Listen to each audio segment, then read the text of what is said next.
Le partage que je veux vous apporter ce matin est une réflexion à propos des différents temps qui sont là pour ponctuer nos vies, les différentes périodes qui rythment notre vie. Et nous allons nous mettre l'eau à la bouche avec la parole de Dieu. Je vous prie de vous lever pour honorer la sainte parole. Dans Ecclésiaste, nous allons aller dans Ecclésiaste chapitre 3.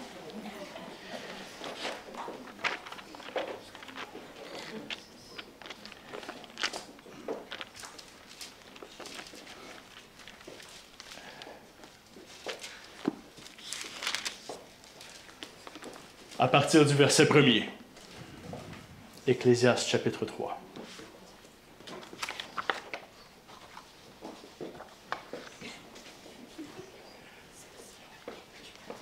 Il y a un temps pour tout, un temps pour toute chose sous les cieux, un temps pour naître et un temps pour mourir, un temps pour planter et un temps pour arracher ce qui a été planté, un temps pour tuer, un temps pour guérir, un temps pour abattre, un temps pour bâtir, un temps pour pleurer et un temps pour rire, un temps pour se lamenter et un temps pour danser, un temps pour lancer des pierres et un temps pour ramasser des pierres, un temps pour embrasser et un temps pour s'éloigner des embrassements, un temps pour chercher et un temps pour perdre, un temps pour garder et un temps pour jeter, un temps pour déchirer et un temps pour coudre, un temps pour se taire et un temps pour écouter,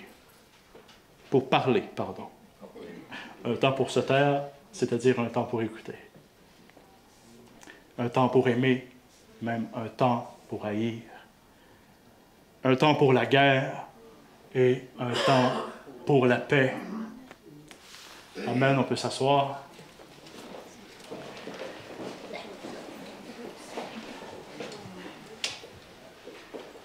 Réalisons ce matin que Dieu est l'auteur de tous ces jours, de toutes ces périodes, et que la vie qu'il nous donne, cette vie qui est en mouvement, nous dirige dans toutes sortes de situations, dans toutes sortes de moments qui sont différents les uns des autres. Il est l'auteur des jours d'allégresse, comme il est autant l'auteur des jours d'épreuve. Mais il sait, et nous savons que le dessein de notre Dieu est bon et son plan est parfait. Et il nous fait passer à travers plusieurs saisons comme ça, comme un arbre passe à travers plusieurs saisons, et cela le fortifie, car c'est ce dont il a besoin. Pour chaque saison, il y a une certaine période où il va étendre ses racines, où il va déployer son feuillage, une période qui va avoir des semences qui vont être propagées. Donc, chacune des saisons est importante. Et dans le chemin de vie à travers lequel nous sommes conduits en Jésus-Christ, nous devons, en tant que bons disciples du Seigneur, constamment apprendre à discerner, avec l'aide du Saint-Esprit, qu'est-ce qu'il est temps pour nous de faire, avoir la direction de Dieu, savoir là où il nous veut. Amen. Selon la situation dans laquelle nous sommes, ça peut être soit une période de la vie qui s'étend sur plusieurs années, ou même simplement le moment de la journée. Car toujours, nous qui connaissons le Seigneur, nous qui avons reconnu l'alliance par laquelle nous avons été rachetés et par laquelle nous sommes pardonnés, nous sommes redevables à lui. Et toujours de chercher quelles sont ses priorités pour agir conformément à sa volonté. En effet, la vie de tout enfant de Dieu est normalement ponctuée par des moments où il se met à part, des moments saints dans sa présence, des moments où est-ce qu'il va entretenir son intimité avec Dieu, tel que nous le faisons régulièrement le dimanche matin lorsque nous lui rendons un culte. Nous avons un temps mis à part du monde, un temps saint pour être dans sa sainte présence. Et s'il y a des moments comme ça, il y a également aussi des moments où est-ce que nous partons, nous sommes comme relâchés dans le monde. Même si un jour dans ses parvis vaut mieux que mille ailleurs, il est bon d'aller et d'annoncer. Alléluia. Il y a donc un temps pour se ressourcer, un temps pour arrêter, comme il est dit dans la parole, arrêtez et sachez que je suis Dieu. Donc un temps où est-ce qu'on peut déposer aussi nos fardeaux, comme ma fiancée l'a prié ce matin, que si on vient dans la présence de Dieu, on ne devrait pas être distrait dans nos pensées par toutes nos préoccupations du quotidien, tout le fardeau de nos responsabilités, mais qu'on puisse venir et simplement être dans la tranquillité qu'il veut nous donner. Car c'est ce qui est bon et agréable devant Dieu, que nous puissions saisir la grâce qu'il veut, que nous ayons sa paix, la paix que lui seul donne. Amen. Donc des temps pour se ressourcer et des temps pour aller dans le monde, pour être des témoins de son amour. Des temps pour se retirer dans la présence de Dieu, trouver refuge dans sa présence, car il est une forteresse, et un temps pour aller vers les autres avec les armes spirituelles que nous aurons acquéries, là où est-ce que nous nous aurons entretenus de sa parole, là où est-ce que nous nous aurons entretenus de sa sainte présence. Pasteur Robert, dans sa prédication de la semaine passée, avait parlé de cela justement, que nous-mêmes qui sommes appelés à suivre l'exemple de Jésus-Christ, lui qui, lorsque les circonstances devenaient trop houleuses autour de lui, se retirait. Il allait dans le désert et on ne le trouvait plus. Les gens disaient « Où est-il donc passé? » Mais il revenait ponctuellement comme ça. Mais nous de même, nous avons ce privilège, cette chance, cette grâce que Dieu nous fait de pouvoir se retirer et ne pas avoir de compte à rendre au monde, à savoir si nous nous sommes retirés ou non dans la présence de Dieu. Amen. Amen. Donc, il est bon, oui, de suivre l'exemple de Jésus et de donner sa vie pour son prochain, tel qu'il nous est dit dans 1 Jean 3,16. Nous avons connu l'amour en ce qu'il a donné sa vie pour nous. Alors nous aussi, nous devons donner notre vie pour nos frères. Mais toujours suivant son exemple, donc, il est bon, voire essentiel, de s'accorder des temps de recul pour aller saisir la direction que veut notre Père Céleste pour nous.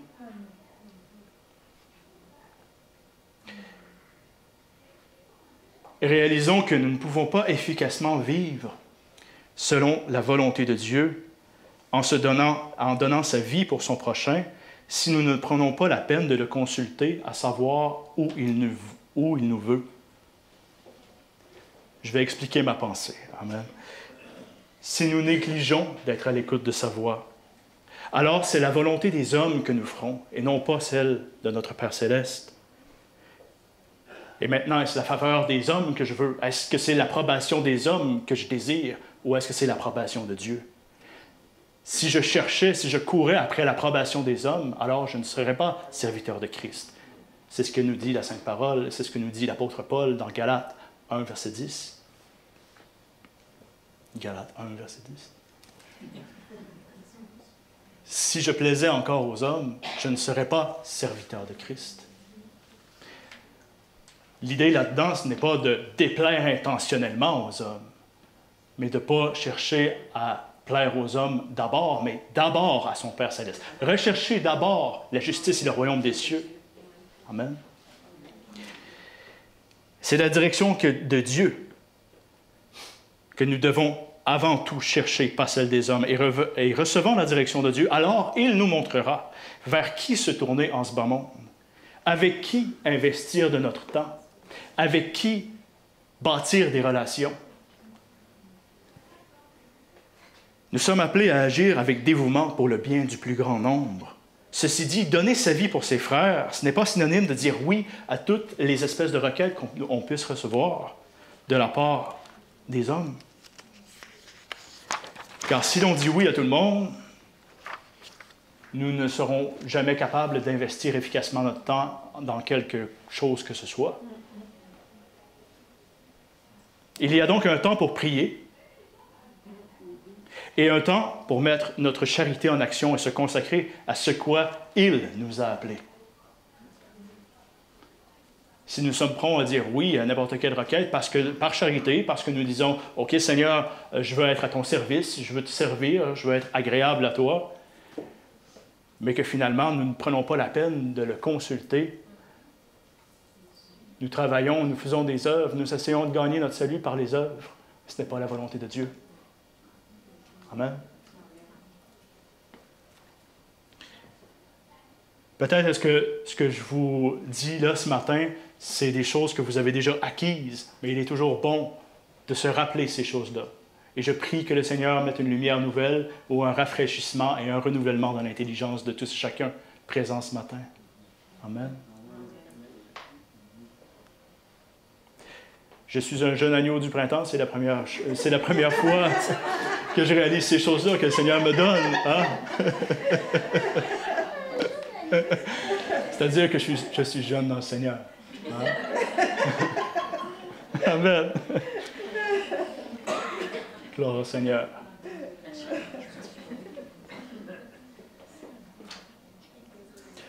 Nous avons besoin de nous consacrer là où est-ce que Dieu nous veut, là où est-ce qu'il nous a appelés, et ne pas courir d'un côté et de l'autre, mais de bien s'attacher à son ministère ou à s'attacher à son appel. Romains 12. Nous allons lire ensemble, je vous invite à tourner, Romains 12.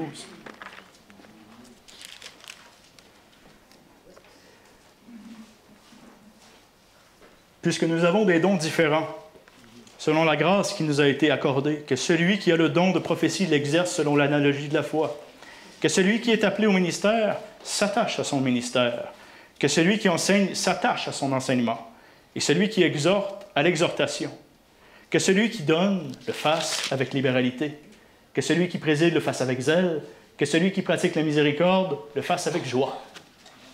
Donc on voit que par rapport à chaque appel, chacun est appelé à vraiment le faire de s'investir pleinement dans ce à quoi il est appelé. Nous lisions dans Ecclésiaste au chapitre 3, verset 7, « Il y a un temps pour se taire et un temps pour parler. » Cela est valable de même dans notre relation avec le Seigneur. Il y a un temps pour lui faire part de nos inquiétudes, de nos hésitations, confesser devant lui nos péchés, exprimer notre gratitude, etc. Un temps pour s'en remettre à lui. Comme il y a aussi un temps pour être simplement à son écoute. Amen. Donc, un temps pour se taire, un temps pour parler, un temps pour lui donner nos requêtes, puis un temps pour se laisser inonder de sa paix. Amen. Amen. En vue d'être des témoins de Christ selon sa volonté, selon ce que lui veut pour nous, il nous est d'abord nécessaire de se taire et d'être à son écoute. Il est bien d'adresser des prières à notre Père céleste. Par contre, si à chaque fois que l'on s'approche de lui, qu'on a un moment justement de consécration, un moment saint avec lui, si à chaque fois qu'on s'approche de lui de la sorte, on se met toujours à lui parler, à le bombarder d'intercession, à lui parler avec insistance, alors nous ne lui aurons pas laissé beaucoup de place pour nous parler et nous aurons mis un terme au moment que nous avons décidé de consacrer avec lui. Disons que nous avons décidé de passer 1 heure, 2 heures, nous avions 2 heures à consacrer avec soit la parole de Dieu ou dans la prière. Nous aurons quitté ce temps-là sans avoir été à son écoute. Nous aurons quitté ce temps-là en ayant été complètement sourds à qu'est-ce que lui voulait. Dans Jacques, je crois, dans le livre de Jacques, enfin, dans les Écritures, il est dit, vous priez, mais vous ne recevez pas parce que vous priez mal. C'est Jacques. Amen. Oui, permettez-moi de vous raconter que, personnellement, parfois, je viens pour m'installer et prendre un temps de lecture dans la Bible, et je commence à prier, à louer Dieu, à le remercier pour sa parole. Et je le prie, je commence à entrer dans toutes sortes d'intercessions, de supplications, lui disant « Seigneur, je veux être à ton écoute, montre-moi la voie, je veux suivre tes conseils. » Et puis, la prière ne cesse de s'allonger. Et puis là, c'est comme si à un moment donné, le Seigneur... c'est comme si à un moment donné, le Seigneur me disait « OK, mon jeune, là, tu me dis assez longtemps, tu veux écouter mon conseil, ouvre la parole et commence à lire, je vais te parler. » Amen. Donc, il y a un moment pour prier, un moment pour se taire et être à son écoute. Voilà le point que je voulais illustrer.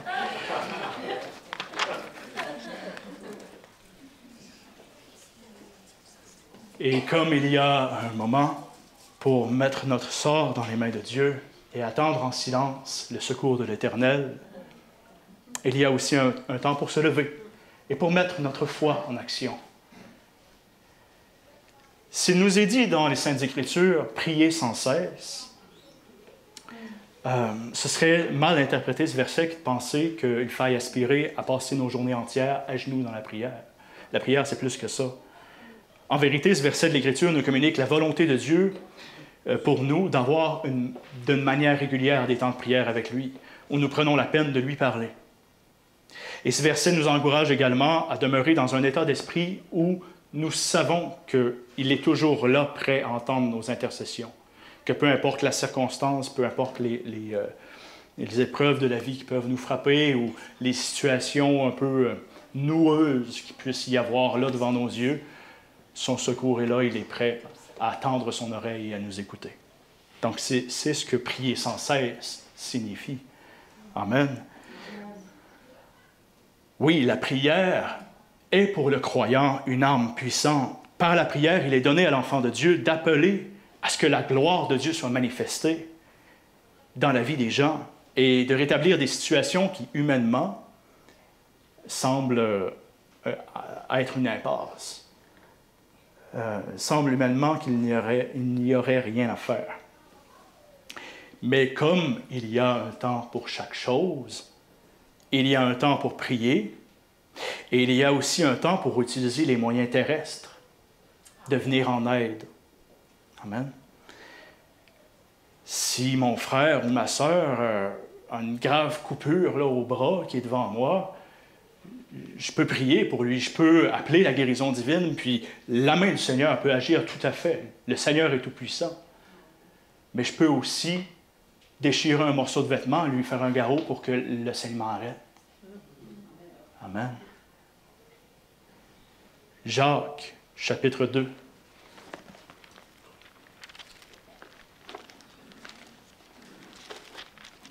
Jacques, chapitre 2, versets 15 et 16. Va nous dire, si un frère ou une sœur sont nus et manquent de nourriture chaque jour. Nous allons lire à partir du verset 14. Mes frères, que sert-il à quelqu'un de dire qu'il a la foi s'il n'a pas les œuvres? La foi peut-elle le sauver? Donc, si un frère ou une sœur sont nus et manquent de nourriture chaque jour, et que l'un d'entre vous dise, allez en paix, chauffez-vous, allez vous rassasier, et que vous ne leur donniez pas ce qui est nécessaire au corps, à quoi cela sert-il?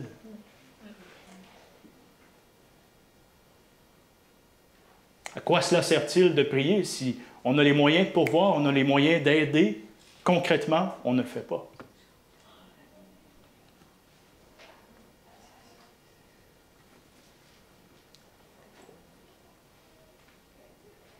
Amen.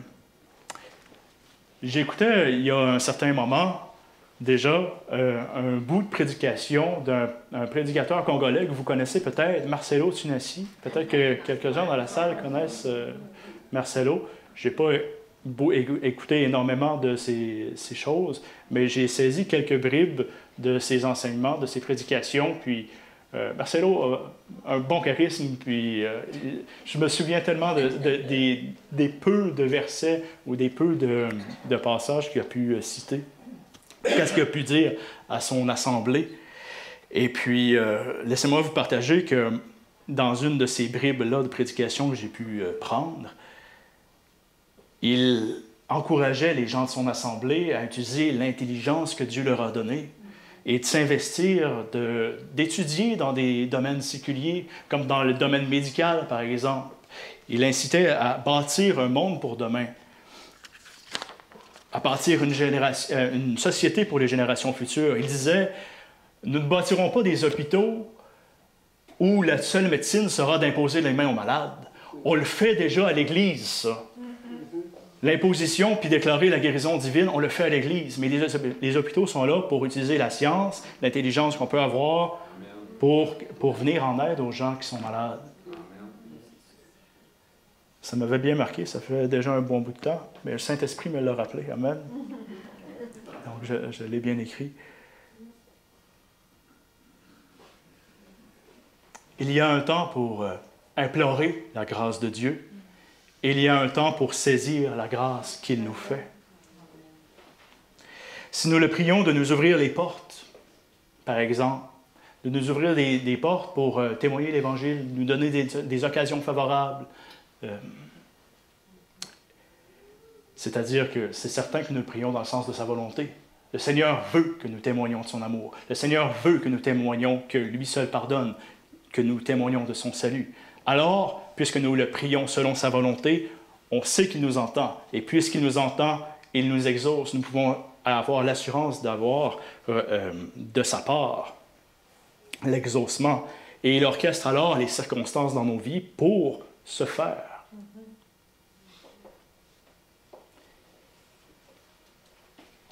Alors, lorsque la grâce se présente, lorsqu'il y a une porte ouverte, nous serions bien fautifs envers le Seigneur si nous ne saisissons pas l'occasion pour laquelle nous l'avons imploré, la situation pour laquelle nous lui avons demandé sa grâce. Il y a un temps pour implorer la grâce, puis un temps pour la saisir. Amen.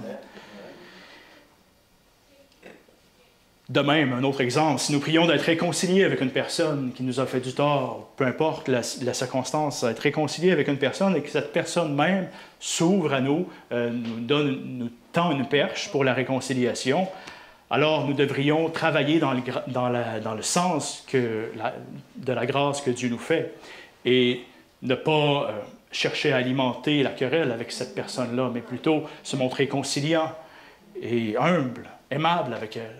Amen.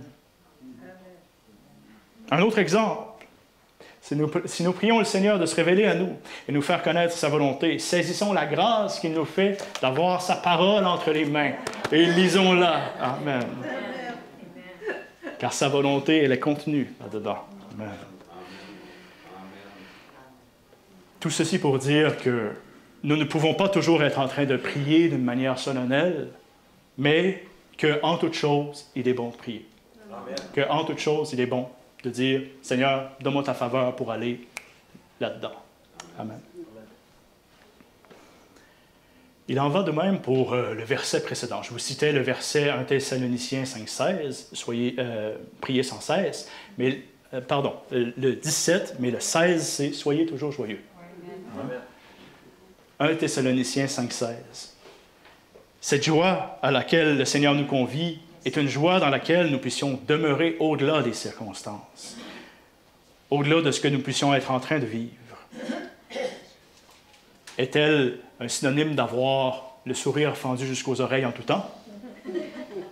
Non. Non. Il y a des temps pour se réjouir, puis des temps pour pleurer. La Sainte Parole va nous dire « pleurez avec ceux qui pleurent ». Dans le livre des Proverbes, il va également nous être dit que de commencer à entonner une chansonnette à quelqu'un qui est dans les larmes, dans le deuil, c'est comme de lui ôter son manteau un jour de froid.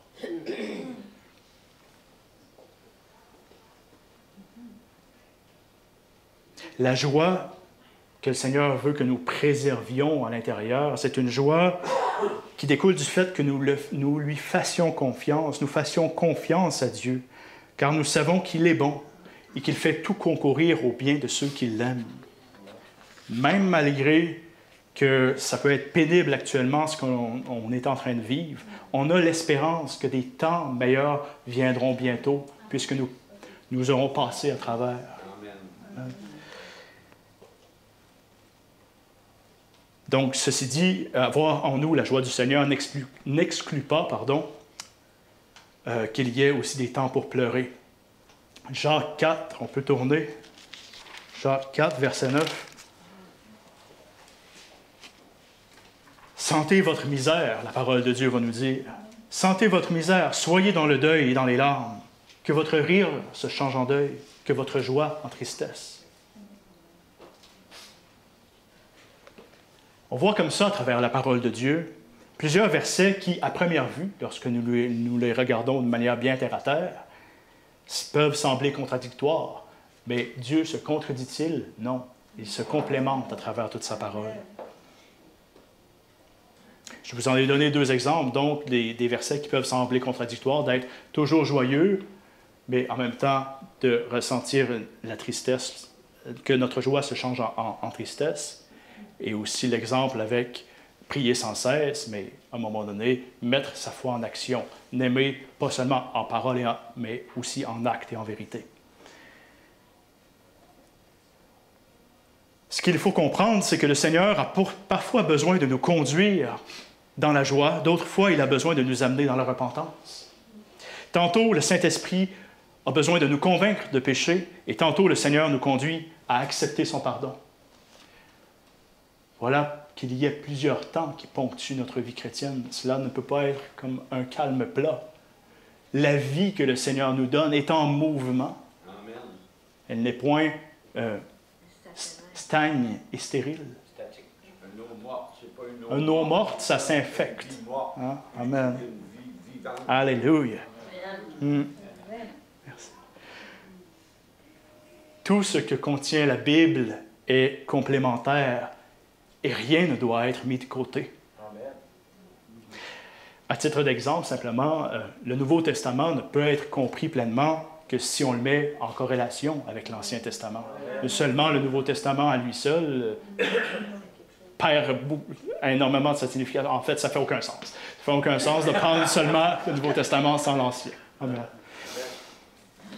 Comme il est dit dans la lettre aux Galates, Galates 3, verset 24, « Ainsi la loi a été comme un pédagogue pour nous conduire à Christ. » Donc la loi, l'Ancien Testament, a été comme un pédagogue pour nous conduire à Christ afin que nous fussions justifiés par la foi.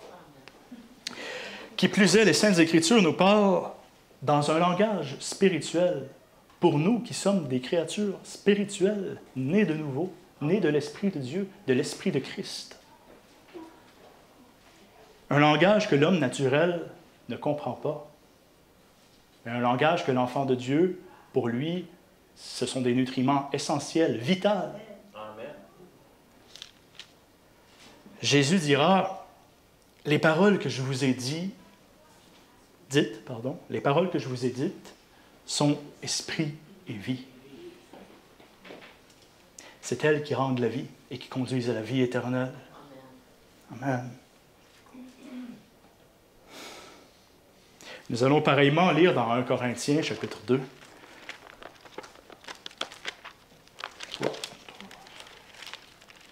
« 1 Corinthiens, chapitre 2.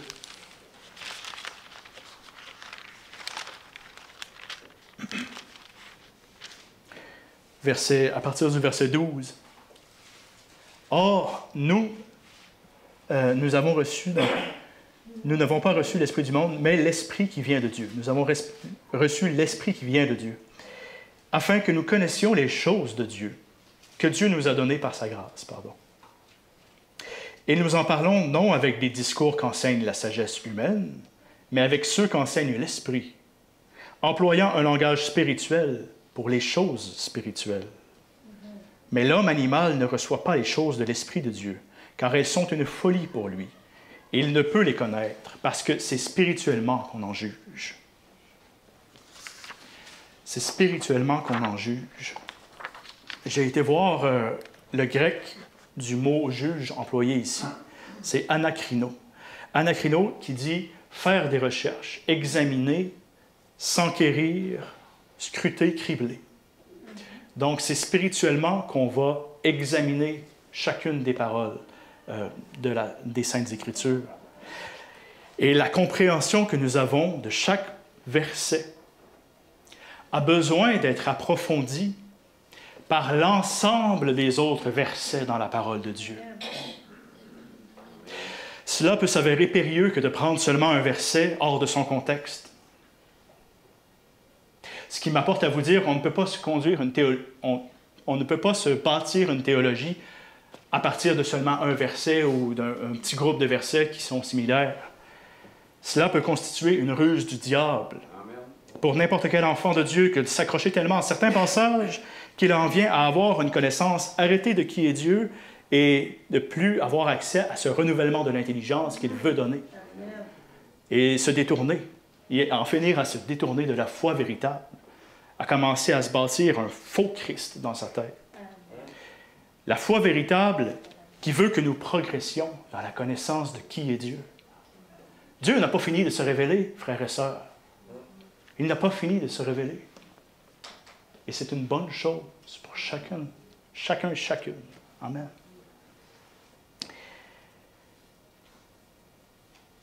Alléluia. Oui, nous avons besoin d'être renouvelés dans notre intelligence pour chacun des versets que nous avions peut-être cru bien comprendre. Peut-être que nous l'avions bien compris dans une certaine saison de notre vie, que ça nous a bien servi de le comprendre de la sorte. Dieu nous a fait grâce, mais maintenant, Dieu veut renouveler notre intelligence. En regardant l'entièreté de sa parole, nous avons tout pleinement en Christ, dans la mesure où nous regardons à tout ce que le Seigneur veut nous dire, pas seulement à certains versets. Par exemple, quand je parlais de ruse du diable pour éloigner les gens de Christ, si quelqu'un entend l'Évangile et en vient à recevoir la foi dans le Fils de l'homme, et que celui-ci s'attache au fait que c'est par grâce que nous sommes sauvés, il peut se dire, bon, c'est par grâce que nous sommes sauvés. Et ne pas nécessairement ressentir le besoin de la communion fraternelle, ne pas ressentir ce besoin d'entretenir sa foi d'une quelconque manière. Il est fort à parier, alors, dans ce cas, que cet homme s'éloignera de Christ et ne saisira pas bien c'est quoi la grâce que le Seigneur veut lui faire. Et il peut même en venir à se détourner de la foi et ça fera comme dans la parabole des terrains. Matthieu 13, verset 5 va nous dire « Une autre partie tomba dans les endroits pierreux, où elle n'avait pas beaucoup de terre, et elle leva aussitôt, parce qu'elle elle ne trouva pas un sol profond. Mais quand le soleil parut, elle fut brûlée, sécha, faute de racines. » Nous avons besoin, en tant que croyants, de s'enraciner dans la parole de Dieu, s'enraciner en Christ. Pas enraciné dans un seul verset, mais dans l'entièreté de la parole. Je ne veux pas dire qu'il soit mauvais en soi de chérir certains passages plus que d'autres. Il peut y avoir des paroles qui viennent nous chercher plus personnellement. Et cela est correct et selon le dessein de Dieu, car le Seigneur, notre Dieu, est un Dieu personnel. Donc, dépendamment de comment est-ce que le Seigneur est allé nous rejoindre, chacun sera interpellé peut-être plus d'une manière que d'une autre. Certains seront particulièrement interpellés par la compassion de Dieu, le fait que nous pouvons avoir le rachat de nos fautes, le pardon de nos péchés par lui, et viendront à connaître Jésus-Christ par cet intermédiaire. D'autres personnes vont peut-être recevoir la foi car ils ont soif de justice, car ils veulent avoir foi dans la justice de Dieu, qu'ils reconnaissent la justice de Dieu et ils s'y confient. D'autres encore pourront être venus à l'Évangile de Christ par des miracles. Ils auront pu être convaincus que Dieu est tout-puissant et qu'il veut leur bien en ayant été guéris ou délivrés ou qu'ils ont vu tangiblement la gloire de Dieu intervenir. D'autres encore, par leur intérêt dans l'eschatologie, dans leur intérêt à l'étude de la fin du monde. Et le Seigneur se glorifie avec tout cela. Car lorsque nous partageons notre foi avec les autres, nous nous enrichissons les uns les autres. De comment est-ce que Dieu a pu agir dans nos vies. De quelle facette est-ce que nous aurons peut-être plus accroché au Seigneur? Eh bien, la communion fraternelle est là pour faire en sorte que nous soyons éveillés aux différents aspects de qui est Dieu et de progresser dans la connaissance de qui il est entièrement et pleinement, afin que nous ayons tout pleinement en lui. Amen. Voilà aussi l'importance de la communion fraternelle, frères et sœurs. Amen. La Bible nous dit que l'Église, donc le rassemblement du Seigneur, l'Église est là pour faire connaître la sagesse infiniment variée de Dieu. Il n'y a pas de problème à être interpellé par l'un des aspects en particulier de Dieu. Mais il est bon, pour notre croissance spirituelle, de considérer non pas seulement certaines paroles du Seigneur, mais bien plutôt tous les aspects par lesquels il puisse se révéler et rejoindre les autres. Car notre mandat aussi, c'est d'aller témoigner puis d'aller évangéliser. Donc, c'est d'être sensible et puis de prendre toutes les armes que le Seigneur Tout-Puissant puisse mettre à notre disposition pour aller rejoindre les gens et leur faire connaître l'infinie sagesse de Dieu. Amen.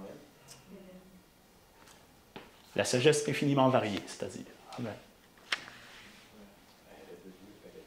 Alléluia. Elle est de Dieu et elle est infinie. Amen.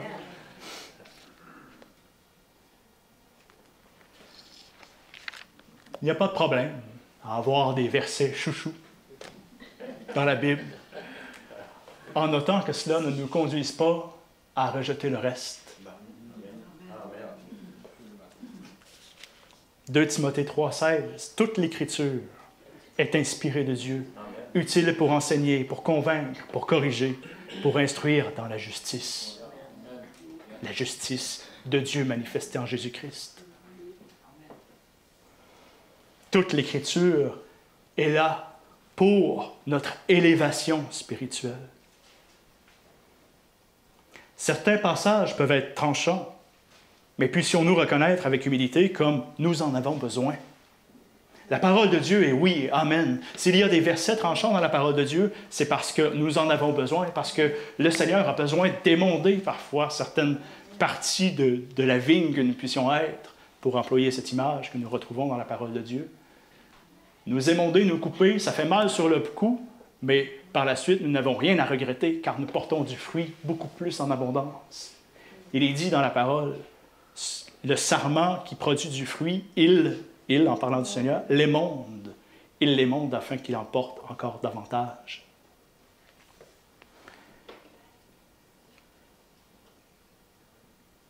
J'en parlais un petit peu. Alléluia. Amen. Donc, pour finir ce que je disais, le Seigneur parle tantôt d'une manière et tantôt d'une autre. Mais toutes ces paroles produisent en ceux qui les reçoivent avec foi le renouvellement de l'intelligence dont ils ont besoin afin de continuer à croître et à porter du fruit. Reconnaissons également, j'en parlais un petit peu tout à l'heure, que la compréhension que nous avons pu avoir jusqu'à présent d'un certain verset en particulier a pu être limitée. Et que, même si nous avons pu être bénis par la mise en pratique de ce verset, notre compréhension de celui-ci mérite un certain moment donné d'être renouvelée, approfondie. Je vais vous donner un exemple. Un exemple personnel encore une fois.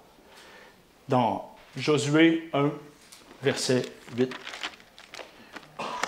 Josué, premier chapitre, verset 8. Si vous voulez tourner avec moi.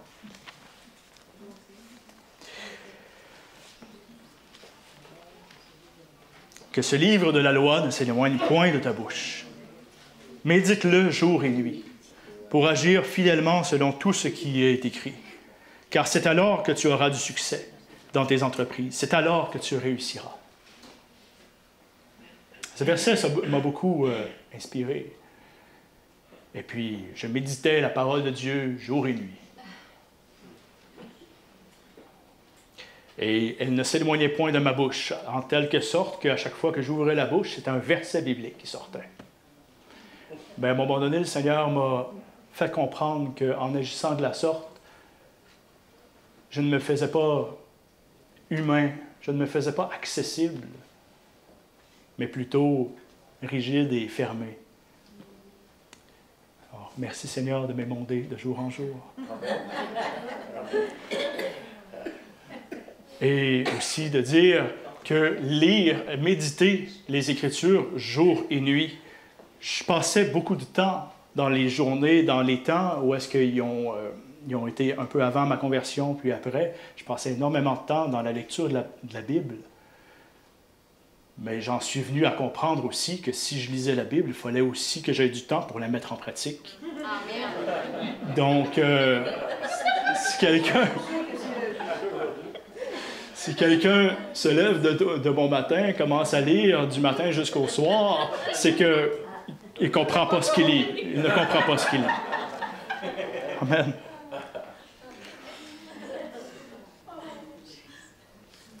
Il est bon de s'humilier. Amen. Je ne veux absolument pas minimiser l'importance que tout disciple de Christ a de se nourrir de la Sainte Parole, d'avoir des temps de lecture. Par contre, il est bien évident qu'on ne peut pas y consacrer tout notre temps. Donc, c'est de rendre ces temps-là rentables. Amen. Il y a un temps pour lire la parole de Dieu, un temps pour la mettre en pratique, car si quelqu'un écoute sans mettre en pratique, il est semblable à un homme qui, regardant son miroir, s'en va et oublie aussitôt de quoi il avait l'air. Amen. Amen. Ce qui revient à dire ce que je disais au départ, tel que nous lisions dans Ecclésiaste au chapitre 3. Il y a un temps pour tout. Amen. Un temps pour toutes choses sous les cieux. Et au verset 4, un temps pour pleurer, un temps pour rire, un temps pour se lamenter, un temps pour danser. Nous lirons également dans le même livre, dans le livre d'Ecclésiaste, quelques chapitres plus loin, chapitre 7, verset 14. Au jour du bonheur, sois heureux. Au jour du malheur, réfléchis. Amen. Il y a un temps pour se repentir et implorer la miséricorde de l'Éternel, et un temps pour jouir de la vie abondante qu'il nous donne, dans laquelle le Seigneur nous conduit, et le célébrer pour ça, de ce qu'il s'est montré fidèle et bienveillant malgré nos transgressions passées. Il nous a accordé la victoire par-dessus des détresses dans lesquelles nous puissions nous avoir embourbés à cause que nous avions fait des mauvais choix. Mais la miséricorde du Seigneur a été sur nous et il nous a sortis de la fosse. Alléluia. Amen.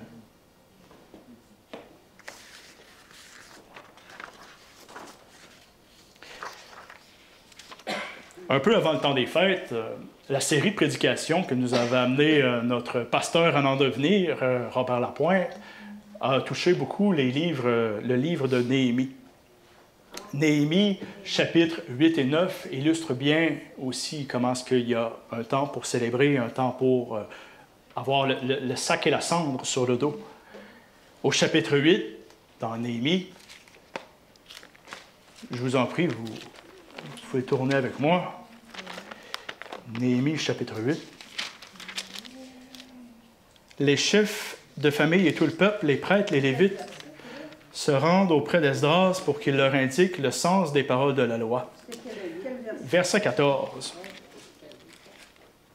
Donc, on voit dans la lecture précédente comment est-ce que le peuple de Dieu qui avait été rassemblé d'exil à Jérusalem redécouvrait les Saintes Écritures. Et puis là, à ce moment-là, les chefs de famille et tout le peuple, les prêtres, les Lévites, retournaient auprès d'Esdras pour qu'il leur lise la parole, pour qu'il leur en donne l'explication.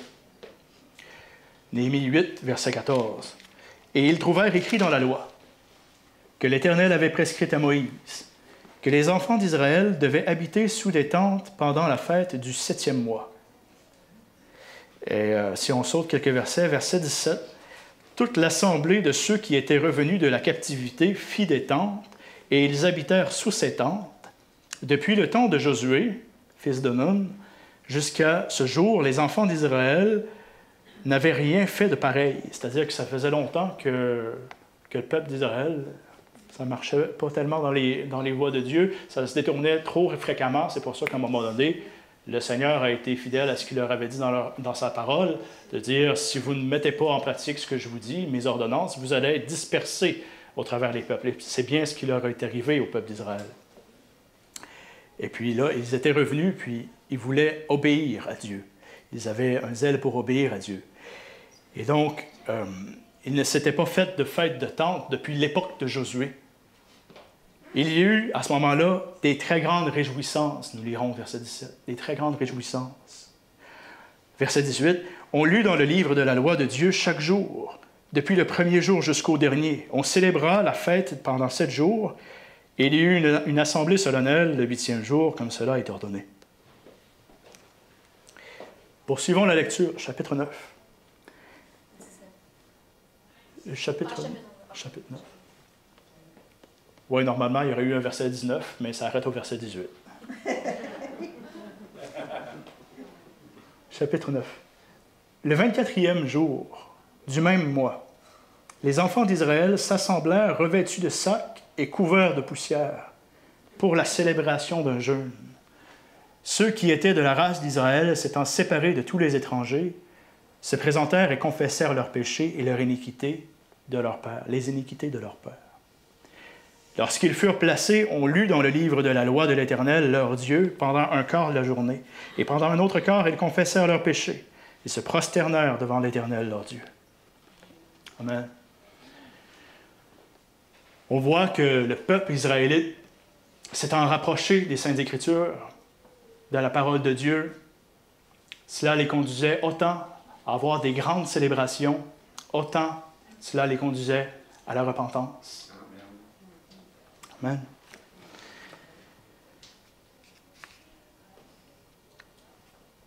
Il est écrit dans « s'étant séparés de tous les étrangers ». Dans le verset 2, « Ceux qui étaient de la race d'Israël s'étant séparés de tous les étrangers ». Je voudrais revenir un peu avec ce que je disais à propos d'avoir des temps de consécration avec Dieu et de laisser nos distractions de côté à ce moment-là. Il y a des moments où il est appointé pour le peuple de Dieu d'avoir des temps de ressourcement hors du monde. Donc, des moments saints pour que ceux qui recherchent la face de Dieu puissent s'humilier ensemble devant lui sans être distraits par toutes les ruses de l'ennemi de notre âme qui veut nous entraîner à être soucieux des choses qui sont aux yeux de Dieu sans importance. Amen. On voit que dans ces moments, la Bible nous en instruit à maintes reprises. Il y a une nécessité de se mettre à l'écart et de venir dans la présence de Dieu avec un esprit bien disposé et en compagnie de personnes qui ont aussi, eux aussi, l'esprit bien disposé. Il n'est plus nécessaire de faire, comme dans l'Ancien Testament, des ablutions, des rituels comme il était prescrit aux prêtres de le faire, mais la disposition que nous devons avoir, c'est celle de recevoir le pardon et le sang de l'agneau. Que si nous reconnaissons que nous avons pu avoir des transgressions envers Dieu dans la semaine, qu'on dépose cela au pied de sa croix. Amen. C'est alors qu'il pourra nous guérir et nous délivrer. Amen. Nous ne pouvons pas jouir pleinement des temps de consécration que nous avons avec le Seigneur, s'approcher de lui et le laisser nous toucher si nous sommes en train de penser aux mille et un tracas de la vie quotidienne, si nous sommes en train de penser à qu'est-ce que nous allons manger ce midi ou qu'est-ce que on a besoin de faire le vide puis de se faire remplir par l'Esprit de Dieu. Amen.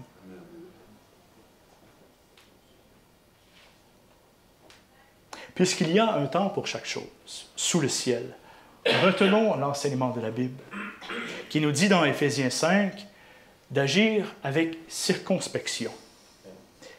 Agir avec circonspection, c'est Benoît qui m'a inspiré de parler de cela. C'est-à-dire d'une manière réfléchie, en prenant en considération les circonstances dans lesquelles nous sommes.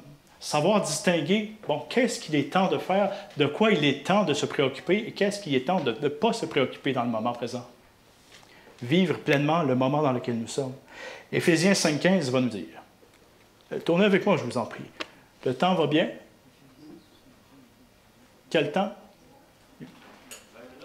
C'est bien. Éphésiens 5.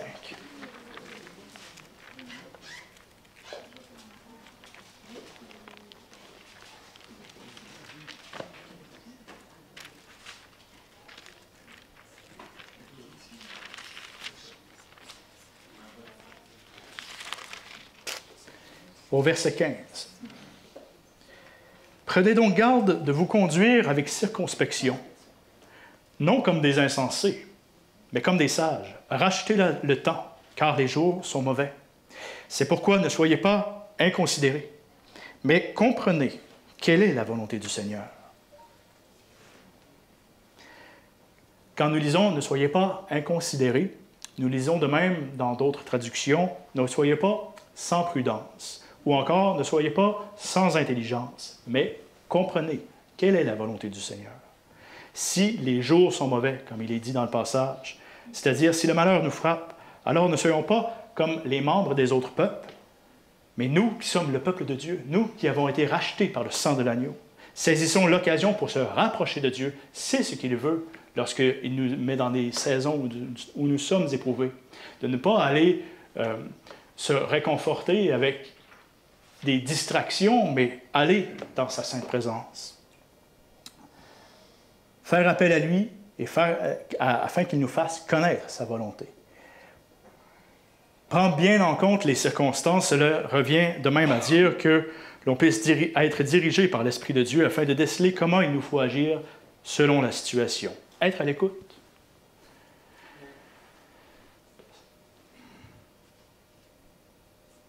Ce n'est pas parce que nous aurons agi d'une telle manière, étant inspirés, disons, par un verset biblique, dans une telle situation, que cela nous aura réussi, que c'est nécessairement la manière qu'il faut agir dans n'importe quelle autre situation.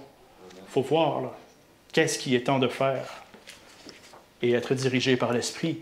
Ce n'est pas parce que, un autre exemple, ce n'est pas parce que nous aurons pu communiquer l'Évangile avec succès à quelqu'un et le conduire à la repentance et le conduire au Seigneur, d'une certaine façon que ce sera la même méthode employée avec un autre.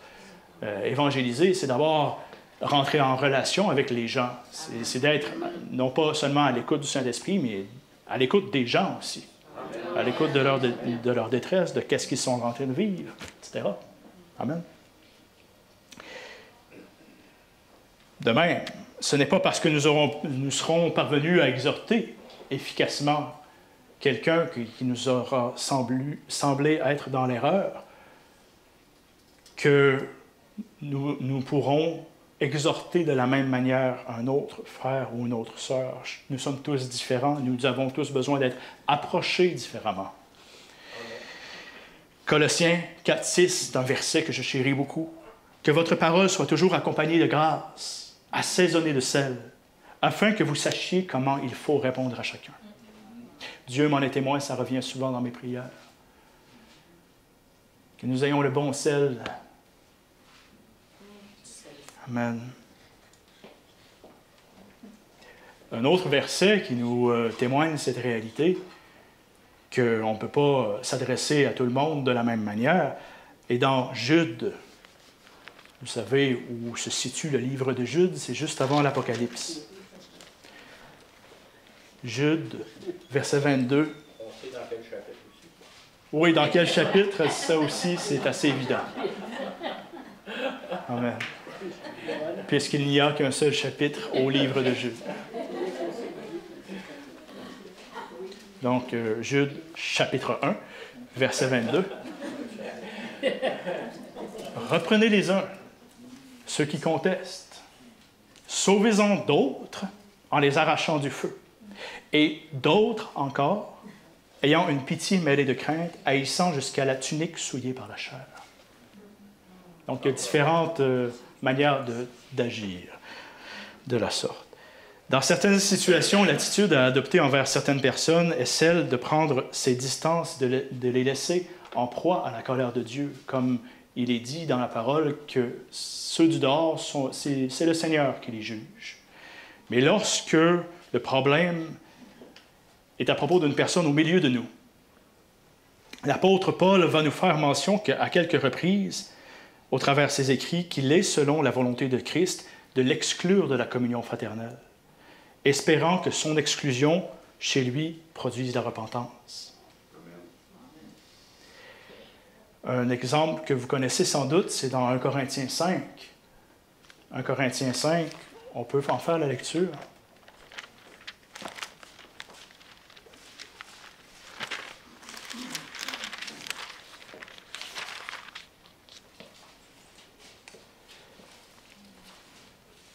Parce que, 1 Corinthiens 5, verset 1, parce qu'il est bon de faire grâce, il est bon de pardonner, mais il vient un moment où ce n'est pas d'aider les autres que de tolérer n'importe quoi. Amen. On entend dire généralement qu'il y a parmi vous de l'impudicité, et une impudicité telle qu'elle ne se rencontre même pas chez les païens. C'est au point que l'un de vous a la femme de son père. C'est-à-dire que sa conjointe, c'était sa mère. Ça peut être un deuxième. Ou une autre. Bon, enfin, c'était une liaison qui était Moi non. pas glorieuse. Moi non pas. Et vous êtes enflés d'orgueil, dit Paul aux Corinthiens. Vous êtes enflés d'orgueil et vous n'avez pas plutôt été dans l'affliction. Eux, peut-être, étaient dans la joie. Ils se disaient, oh, la joie du Seigneur, hein, on pardonne, on est tellement bon pour pardonner, on va pardonner même cette offense-là, on va tolérer cette iniquité-là. On est plein du Saint-Esprit. Ils se pensaient dans les bonnes voies, mais ils avaient besoin d'un apôtre pour aller rectifier le tir. Amen. Et vous n'avez pas été plutôt dans l'affliction. Ils n'ont pas reconnu que c'était le temps d'être dans l'affliction, afin que celui qui a commis cet acte fût ôté du milieu de vous. Pour moi, absent de corps, mais présent d'esprit, j'ai déjà jugé comme si j'étais déjà présent, celui qui a commis un tel acte. Au nom du Seigneur Jésus, vous et mon esprit étant assemblés avec la puissance de notre Seigneur Jésus, qu'un tel homme soit livré à Satan pour la destruction de la chair, afin que l'esprit soit sauvé au jour du Seigneur Jésus. Donc on voit que cette manière d'agir-là, ce n'était pas pour condamner la personne, mais pour plutôt espérer dans la repentance, espérer que cela fasse chez lui, qu'il se rende compte qu'il agissait d'une manière contraire à la volonté de Dieu, contraire à la bienséance. C'est une intervention qui est bienveillante, malgré qu'elle soit en quelque sorte radicale.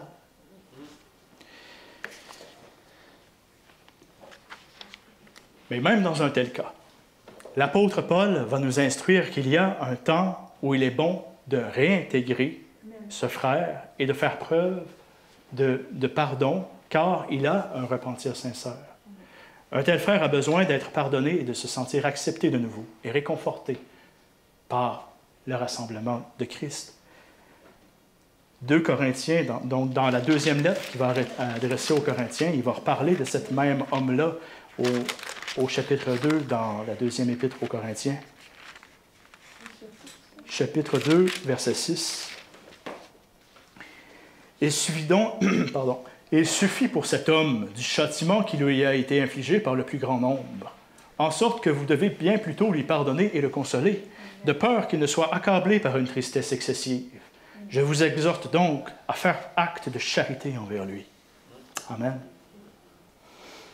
En toute chose, des fois, il peut nous être difficile de saisir la bonne manière d'agir selon la circonstance, la bonne manière d'agir avec les personnes.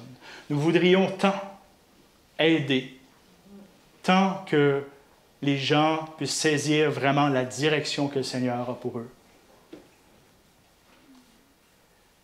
Mais saisissons que nous ne pouvons le faire autrement que de s'en remettre entre les mains du Seigneur, dire « Seigneur, guide-moi, donne-moi ta sagesse. » Tu es celui qui dit dans sa parole que si l'on manque de sagesse, on te la demande et tu nous la donnes. Et que nous puissions agir selon ton plan à toi. À savoir si c'est vraiment le temps d'être ferme ou le temps d'être miséricordieux, le Seigneur peut nous en instruire. Donc, en toutes ces choses, nous avons besoin d'être guidés par l'Esprit.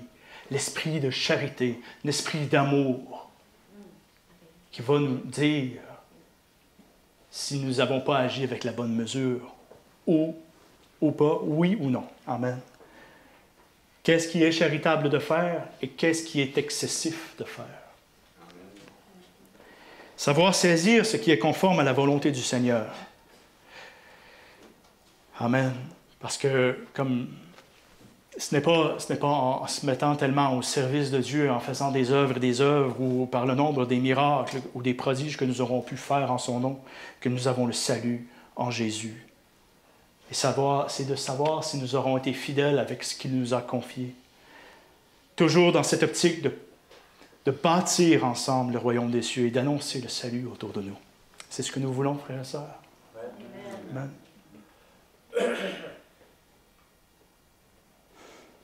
En effet, Dieu a fait un temps pour chaque chose, et même en Jésus, on voit cela. On voit comment est-ce que Il y a eu un temps dans sa jeunesse, puis à un moment donné, il y a eu une autre période, une autre saison dans sa vie où est-ce qu'il a entré dans son ministère, 3 années de temps environ. Et puis comment est-ce qu'il y a eu un temps aussi pour qu'il se livre à la croix.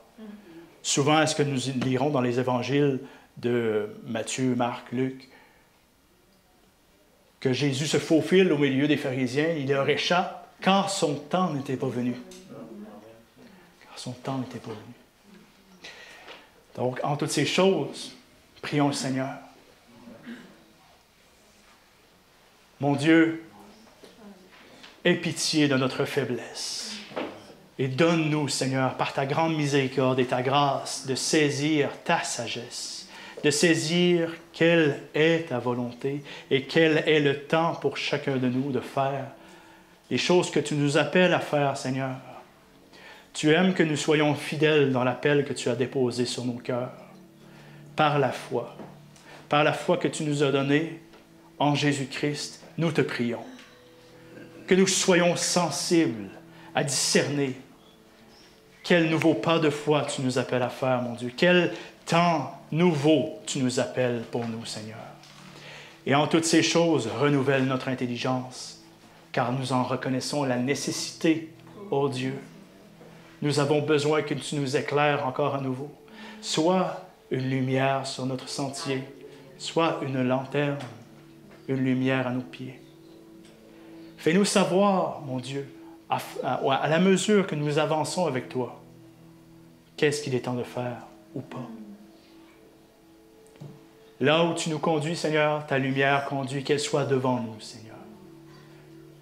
Accorde-nous ta faveur, ton discernement, ton esprit. Au nom de Jésus-Christ. Amen. Amen.